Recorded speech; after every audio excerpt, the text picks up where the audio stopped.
Hello बच्चों, the question says compare the alkali metals and alkaline earth metals with respect to ionization enthalpy, basicity of oxides and solubility of hydroxide. तो बेटा यहाँ पे compare करते हैं on first on the basis of ionization enthalpy. Ionization enthalpy. तो बेटा ionization enthalpy is the energy required to remove an outermost electron from gaseous isolated atom.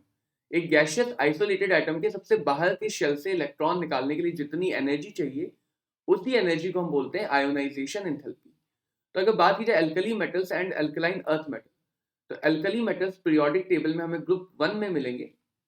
This group is for alkali metals.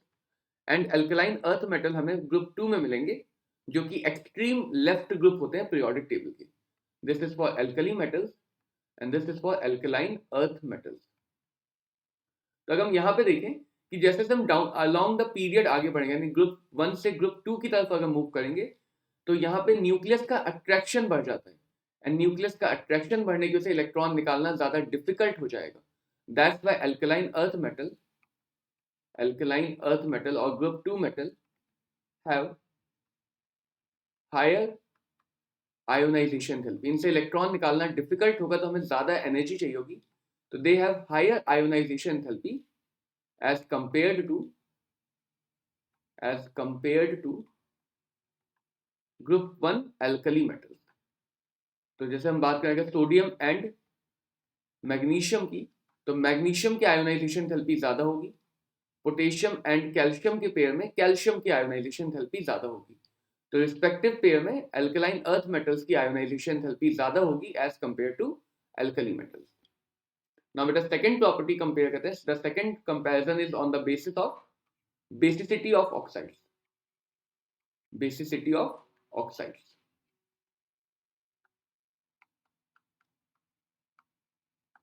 तो अगर यहां पे देखा जाए तो oxide की बेसिसिटी मेटालिक कैरेक्टर से आती है. जितना अच्छा मेटल होगा उतना ज्यादा बेसिक ऑक्साइड होगा.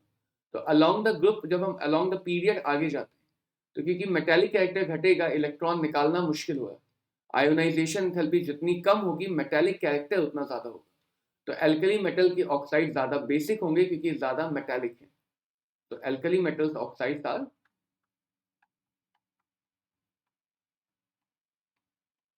more basic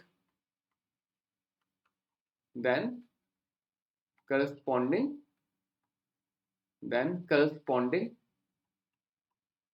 alkaline earth metals oxide.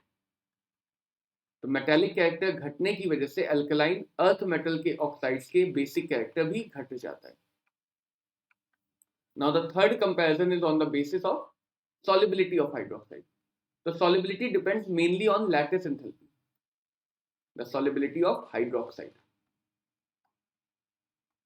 तो यूजुअली जो हम solubility देखते हैं वो वाटर में देखते हैं. And in water the solubility depends on lattice enthalpy. कि लैटिस को ब्रेक करना जितना आसान होगा solubility भी उतनी ज्यादा होगी. अब बेटा जैसे हम अलोंग द पीरियड आगे जाएंगे यानी ग्रुप 1 से ग्रुप 2 में जाएंगे तो साइज घटेगा. एंड साइज अगर घटेगा तो लैटिस के इंट्रैक्शन स्ट्रांग हो जाएंगे. चार्ज डेंसिटी बढ़ जाएगी एंड लैटिस के इंट्रैक्शन स्ट्रांग हो जाएंगे. तो जितना ज्यादा लैटिस एंथैल्पी होगा लैटिस को ब्रेक करना उतना ही मुश्किल होगा एंड उतना ही मुश्किल हो जाएगा डिसॉल्व करना. तो अलोंग द पीरियड ग्रुप 1 से ग्रुप 2 की तरफ जाने पे साइज के घटने की वजह से लैटिस एंथैल्पी बढ़ जाती है. एंड अगर लैटिस एंथैल्पी इंक्रीज कर गई तो सॉल्युबिलिटी डिक्रीज कर जाएगी. यानी कि अल्कली मेटल्स के hydroxide alkali metals hydroxide are more soluble in water than corresponding alkaline earth metal hydroxide. So these are more soluble in water. So these are the comparison of alkali metal and alkaline earth metals with respect to these three: ionization enthalpy, basicity and solubility properties. Hope बेटा आपको ये question अच्छे समझ में आया हो. All the very best.